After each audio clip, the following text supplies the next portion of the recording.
很高兴和大家相聚在美丽的喀山。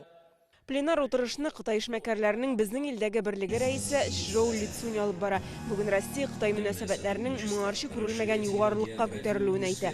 Быелның 8 айында товар әйләнеше 32% артып, 155 миллиард долларга җиткән. 2024 елга 200 миллиардка җиткерү планы вакытыннан алда тормышка ашырылачак дигән ышаныч белдерәләр.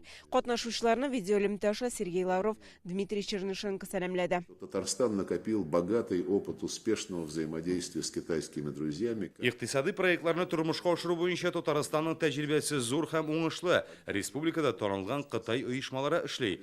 5 ел элек Казанда генераль консуллыклары да ачылды. Татарстан алымы уңышлы эшкә этәргеч бирәчәк. Реализуются проекты с объемом инвестиций порядка. Ике арада 160 миллиард сумлык инвестиция проектлары тормышка ашырыла. Аларның күбесе Россия төбәкләре һәм Кытай провинцияләре арасында башкарыла. Татарстан бу тармакта иң алдынгылардан санала. Сезнең республика эшне төрле өлкәләрдә алып бару белән аерылып тора.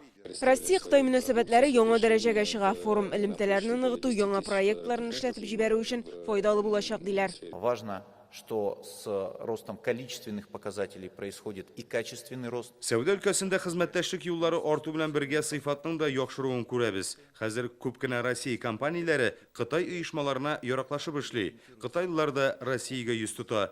Бу яхшы күренеш хезмәттәшлекне тагын да үстерү мөмкинлеге бирә.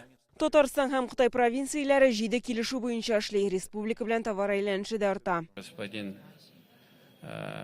Си Цзиньпин и наш президент Владимир Владимирович Путин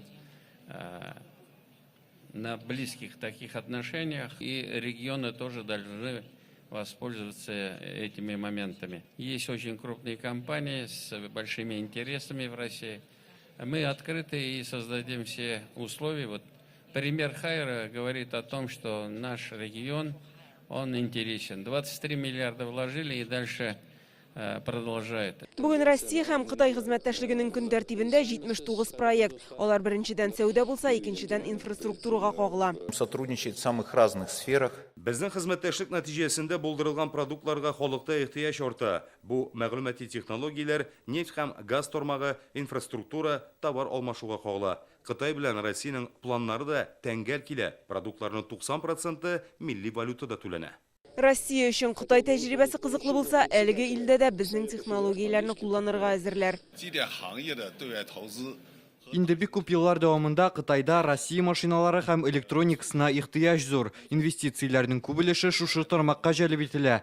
Без һәр провинциядә сезнең яңа технологияләргез турында сөйлибез. Элемтәләрне ныгыту өчен бу да мөһим дип саныйм. Форум мәйданында эшлекле сөйләшүләр узды, хезмәттәшлек турында килешүләр имзаланды. Инде яңа проектларның тормышка ашырылуын көтәләр. Гөлназ Сыйветдинова, Рамзил Гарипов, Яңа Гасыр каналы.